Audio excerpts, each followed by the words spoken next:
Okay, so the next book I would like to read is called Country Mouse, City Mouse. Can you guess which one is which? This is Country Mouse, and this is City Mouse with his fancy pants and his fancy hat.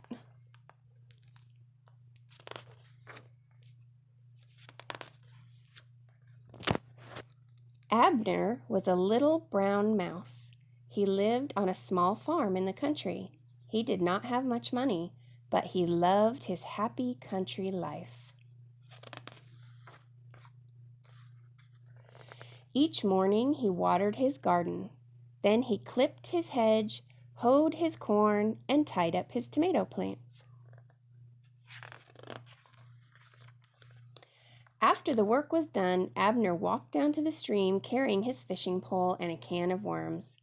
While he waited for the fish to nibble, he often fell fast asleep. But if a fish suddenly tugged at his line, Abner woke up fast, and he carried the fish home for dinner.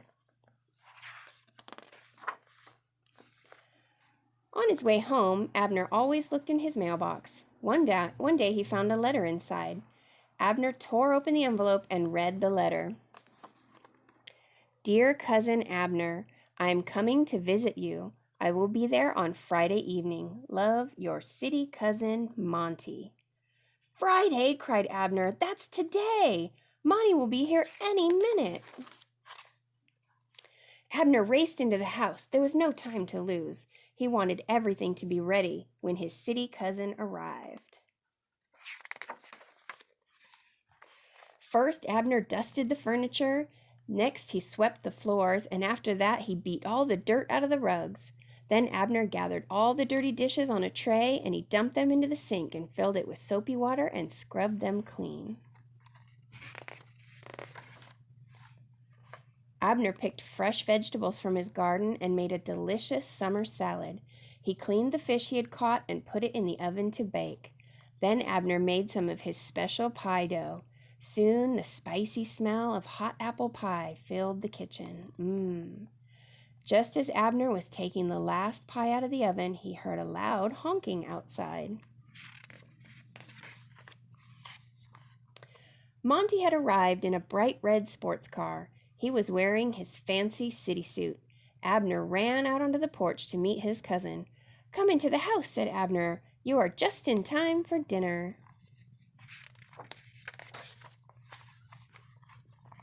Abner was very proud of his dinner. He told his cousin how he had grown all the vegetables and caught the fish. Monty ate every bit of food on his plate and then asked for more. During dinner, Monty talked about his exciting life in the city. Country food is fine, he said, but you have to work too hard to get it. In the city, I eat all the best food, and I don't even have to work for it. After dinner, the two cousins went upstairs. When they were tucked into bed, Abner said, I do like my country life, but city life certainly sounds exciting. Why don't you go back to the city with me, Monty asked. Maybe I will, said Abner. Early the next morning, the two cousins packed their bags. Monty loaded the bags into the car. Abner left extra food for the chickens and ducks and geese. Then he climbed into Monty's bright red sports car, and away they went. Poor Abner, he had never gone so fast before. He had to hold on to his hat to keep them from blowing away. Sorry, the cats went cuckoo. Isn't this the life, said Monty. We will reach the city in no time. You will love it, I know.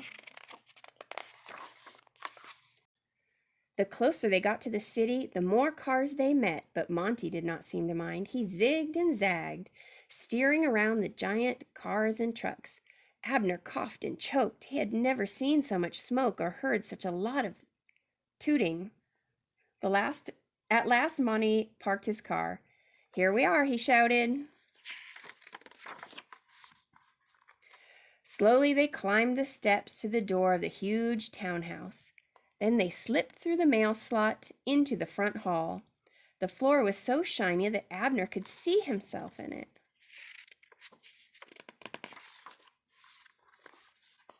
Suddenly, a terrible roaring machine came sweeping straight at them.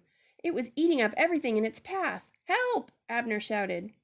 Monty grabbed his cousin and pulled him into another, bigger room. "That was just a vacuum cleaner," said Monty. "Don't be afraid of it. Come on, let's eat."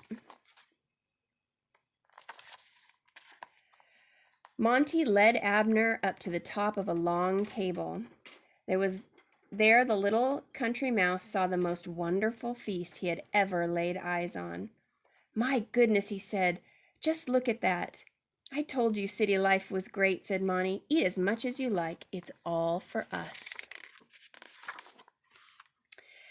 Abner did not know what to eat first. He tried the olives and the cheese, then he had a shrimp on a toothpick.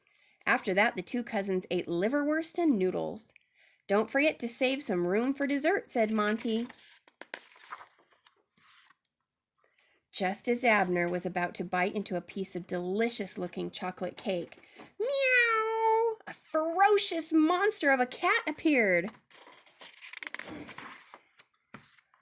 Up onto the table leapt the cat. Down onto the floor jumped Monty and Abner. "Follow me," said Monty. Together they raced to the door of the mouse hole. Abner was so frightened he had to sit down. "That was close," he said. "Oh, that was nothing," Monty answered. "I'm used to cats." When the cousins were quite sure that the cat was gone, Abner said he must go home right away. "But you just got here," said Monty. "We haven't even finished eating." "I have had more than enough," said Abner. He gave his city cousin a big hug. Then Abner ran out of the house, down the street, and into the road. He raced straight home as fast as he could go. Abner's own snug bed in his own little house had never felt so good. The next morning he woke up early and pushed open the windows. Then he put on his clothes and went out with his old farm friends to watch the sunrise. "I would much rather be a poor country mouse than live in fear in a rich city house," he said.